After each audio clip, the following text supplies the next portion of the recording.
정가라는 개념이 등장했습니다. 이 정가는 뭐 다양하게 표현할 수 있겠지만 일반적인 의미는 이런 거예요.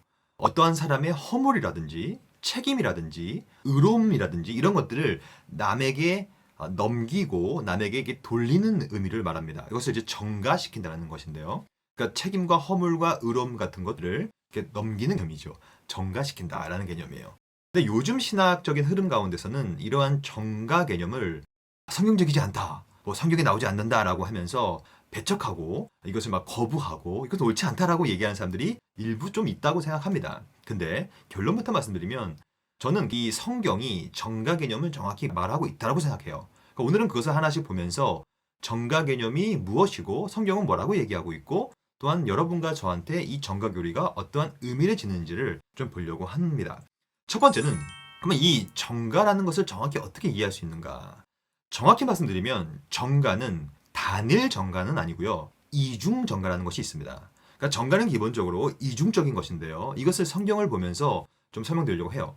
로마서 5장 17절 말씀이 정확히 이중 정가가 뭔지를 말하고 있는 본문인데요. 한 사람의 범죄로 말미암아 이 한 사람은 누구겠습니까? 아담이에요. 그러니까 이 아담의 범죄로 말미암아 사망이 그 한 사람을 통하여 왕노릇을 하죠. 그래야요 모든 사람에게 이 왕노릇 즉 원죄라고 하는 게 있는데 이것이 바로 아담이 지은 죄 아닙니까?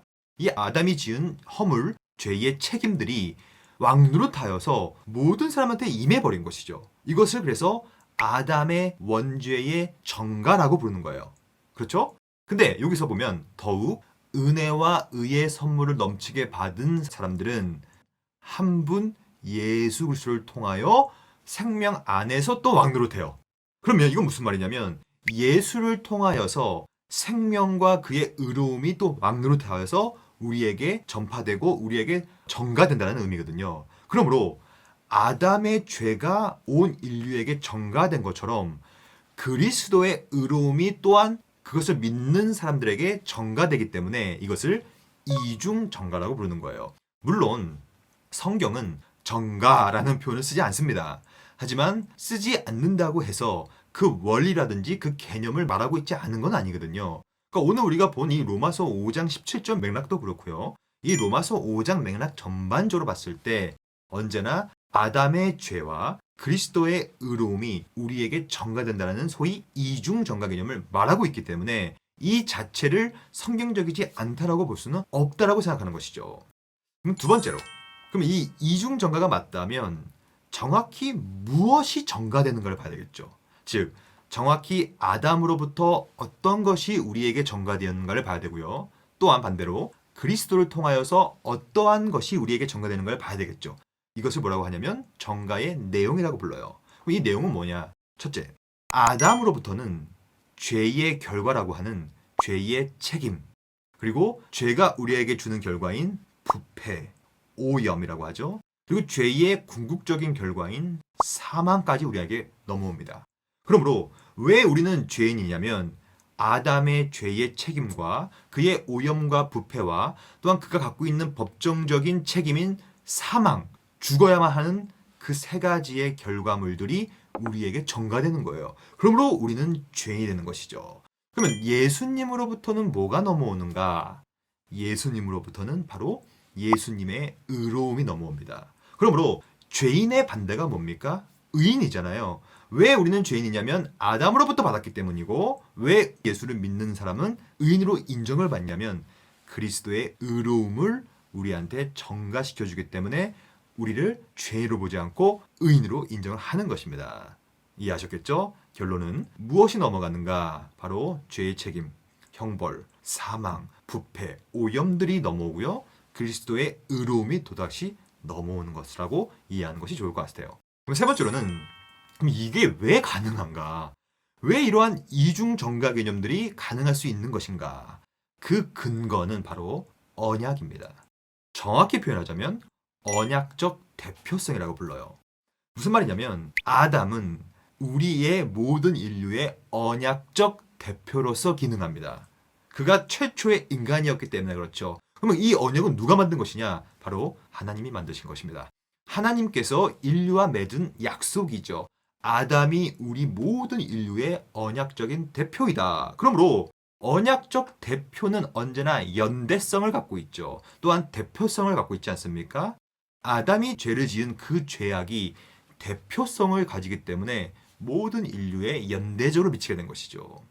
동시에 그리스도도 마찬가지예요. 그리스도도 우리의 언약적 대표인 거예요. 그러므로 그분 혼자서 속죄사역을 했지만 그 일이 엄청난 의로운 행위여서 그 행위가 의로움이 되어서 우리에게 전가되는 것인데 우리가 한 건 아무것도 없지 않습니까? 하지만 그리스도가 우리의 언약적 대표로서 하신 일이 우리에게 연대적으로 넘어오는 것이죠. 그것은 그리스도의 연합 가운데 가능한 것인데요. 이 모든 내용은요, 성경이 이렇게 말하고 있어요. 로마서 5장 18절인데요. 그런즉 한 범죄로 많은 사람이 정죄에 이른 것 같이. 이거 왜 그렇습니까? 언약적 대표이기 때문에 그래요. 또한 언약적 연대성 때문에 그렇습니다. 한 사람의 범죄로 모든 사람이 정죄에 이르고요.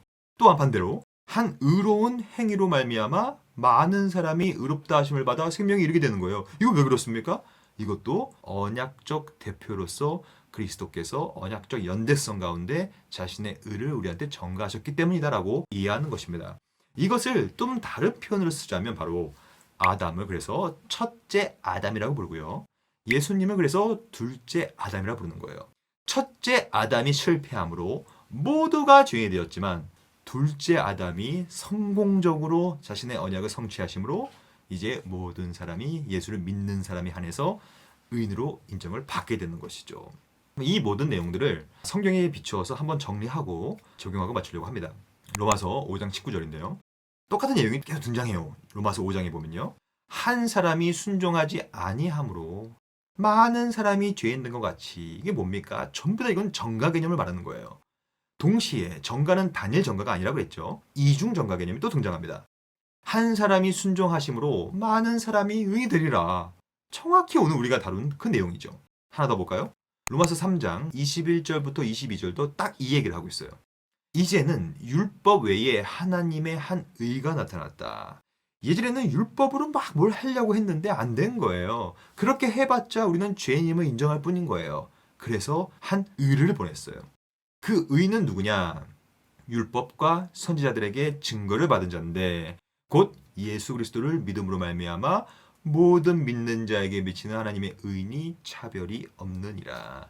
그리스도, 이 하나님의 한 의, 이 의가 우리한테 차별 없이 미치는 수단과 방식이 뭡니까? 그것이 바로 오늘 배운 바로 정가라는 것입니다.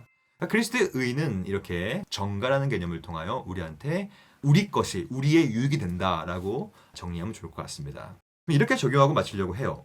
제가 지금까지 말씀드렸던 이 모든 내용들은 종교개혁 신학 전통 내에서의 교리입니다. 근데 이 종교개혁이라는 것은 기본적으로 로마 가톨릭 중세 천주교, 로마 가톨릭 교회와 거기서부터 싸워서 나온 그룹이거든요. 그러면 로마 가톨릭과 뭘 싸웠는가를 볼 때 구원론적으로 봤을 때는요. 바로 이 정가에서 갈려버린 거예요. 로마 가톨릭은요. 그래서 뭘 얘기하냐면 의화라는 개념을 얘기해요. 의화.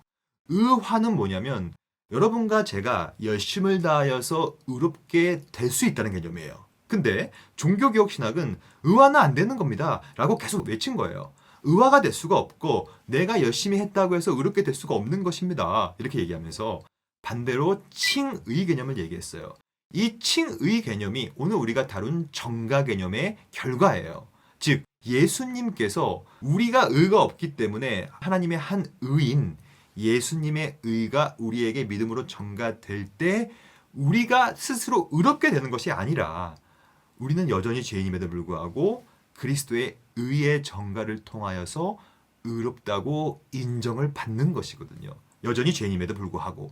그래서 이것을 바로 의화가 아닌 칭이라는 것을 쓰는 거예요. 그러니까 이것을 우리가 이해할 때 이것은 뭡니까? 복음이죠. 이건 뭡니까? 감격적인 교리죠.